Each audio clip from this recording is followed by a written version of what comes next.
We're in Voyage Season 3 again. Henry Jones, a mysterious island.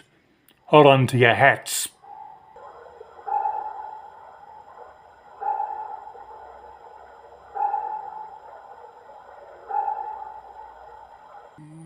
Now this miniature effect of the submarine Seaview, it looks a little sloppy. It looks like a model in a studio tank, which is exactly what it is. Normally the Voyage submarine effects are better than this, but let's move on, shall we? Okay, I have not mentioned Ron Steins. That's Kowalski top of the picture and Ron Steins at the bottom. Ron does all the action sequences. Whenever there's a monster that needs to be battled, Ron gets into the routine. He very rarely speaks. In fact, does he speak at all? But you would see his name in the credits of the 1970s Wonder Woman. He was involved in stunts. That was his thing, and I believe he started in Voyage when he was a young guy. And it's unusual for the camera to sort of stay on him this long as it does in this sequence. But there's Kowalski and Ron on board submarine Seaview. This adventure mostly takes place away from submarine Seaview on a tropical island. That's Nelson on the left, played by Richard Basehart. On the right is character actor Henry Jones, known for playing Mr. Pym later in the series, a different character. He also played Cousin Smith in the Lost in Space TV series.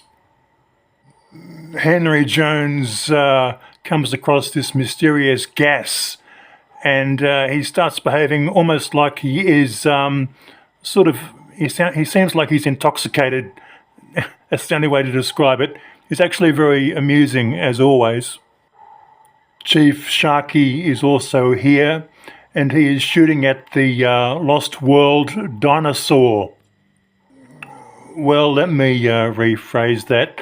I think it's stock footage of the dinosaur. It might be new footage of a dinosaur, but it certainly seems like the same old dinosaur we see in several Irwin Allen productions. They also see this guy who looks like a fugitive from the time tunnel. This episode was being produced when Time Tunnel was also being produced. Whenever Time Tunnel was made, it always seems like elements of Time Tunnel popped into both Voyage and Lost in Space. Nelson finally manages to reach the Seaview by radio. He announces that he is being attacked by a giant lizard. There's no winking or reaction from Crane. Chip is almost expecting a reaction, but Crane deadly seriously refuses to make light of the fact that Nelson is being attacked by a giant lizard. He plays it all totally straight, the only way to do it.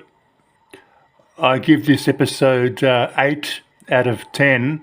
1 point gets taken away because the musical score is absolutely terrible, and 1 point also gets taken away because there is a slightly sort of sloppy feeling about it. But all things considered, Night of Terror is very entertaining. Stu from Australia, signing out.